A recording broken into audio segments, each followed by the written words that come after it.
All right, hey guys, Jason here. We're packing up last day here before I get ready to head out for 25 days. It's going to be pretty cool. 25 days of hunting. It actually works out really good too because while I'm gone, we got a bunch of family coming down from Michigan to get out of the cold weather. They're going to stay down here and stay with Tina, so she's going to have a bunch of people here too, which is nice. So it's win-win for everybody, but I'm going to spend 25 days hunting 3 different states.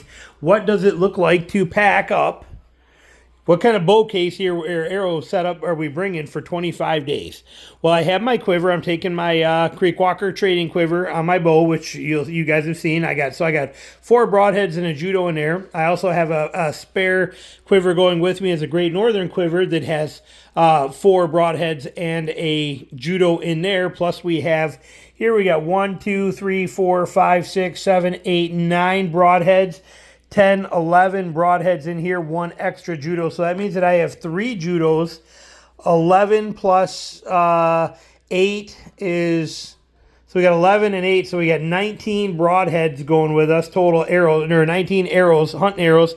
I also have in here, I got 6 more A-Boyer broadheads that are basically, for the most part, sharp and ready. They might need to be touched up a little bit, but we got another 6 extra broadheads here. Plus I carry in my pack, I have 2 more razor sharp ready razor broadheads in my pack already set and ready to go in a little Kydex sheath. So we got that kind of set up. Don't mind these little rubber band pieces. I use those between the arrows like this to keep the arrows so they don't slide back and forth in travel when they're in a trailer, so that my broadheads don't cut my feathers up. Been there, done that before. Never stand an arrow case up on end.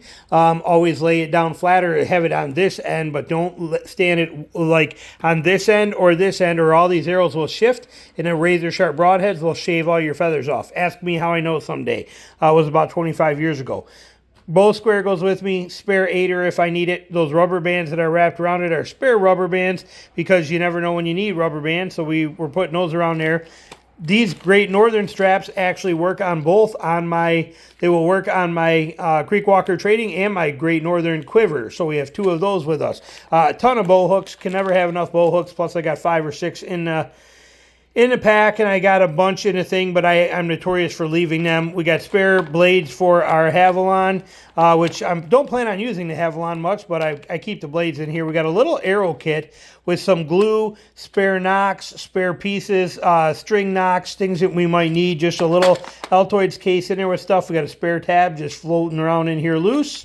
And notice I put all this stuff in the middle.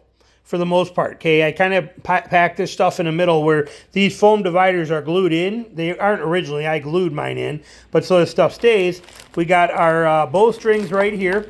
These are our 64-inch bowstrings labeled. These are extra bowstrings for my Northern Mist Classics that I shoot. And we also have here is just 1 loose 60-inch in case I ever take my bear. I always have that string in here, so that just basically stays in here too. This is my field kit, my field sharpening kit. Okay, it has a file, 2 ceramic rods, a arm guard that I use as a strop, and we have the denim here also used as a strap, and that field kit just stays right in here as well too. So we got all this stuff tucked in here, nice, neat. We also have extra piggybackers from when I used to use them on my Great Northern. I don't anymore, but we do got piggybackers in here. We got a bunch of judos down here in case I break a judo tip. More wire nocks in case we need them for the bow hooks that you see right on there like that. So a bunch of spare parts. There's even a few nocks floating around in here. Things of that nature. Some field tips if I happen to find a 3D course there or something that I want to shoot for a little bit, or a 3D target, and I don't want to mess anybody's targets up. I have field tips in here.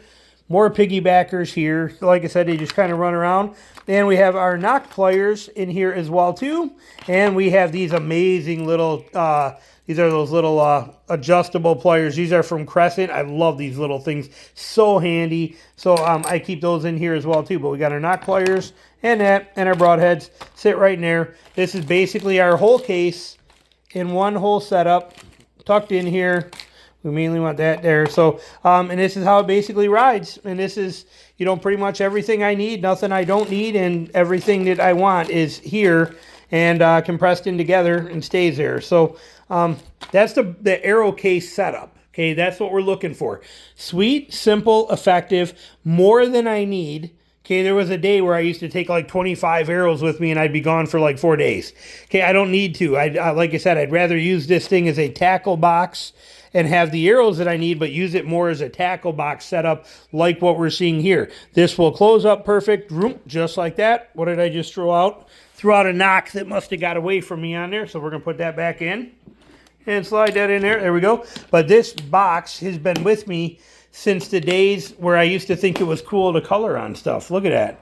Okay, I mean, that's how long I mean, I'll bet this thing is probably pushing 28, 30 years old, but it goes with me on every trip. But again, you carry it laying flat like this, or it goes like this.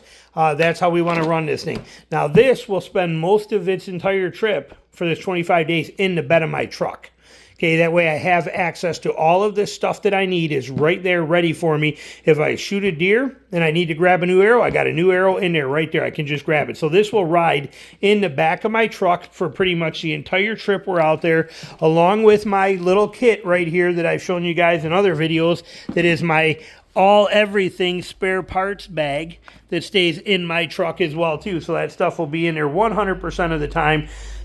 Spare parts, tackle box type setups. These are what life is all about. Mandatory things, must have them. So there you go. Hope you enjoyed the little tutorial on what it takes for going out there for 25 days. That's it, as far as your spare parts kind of things. So thanks for watching.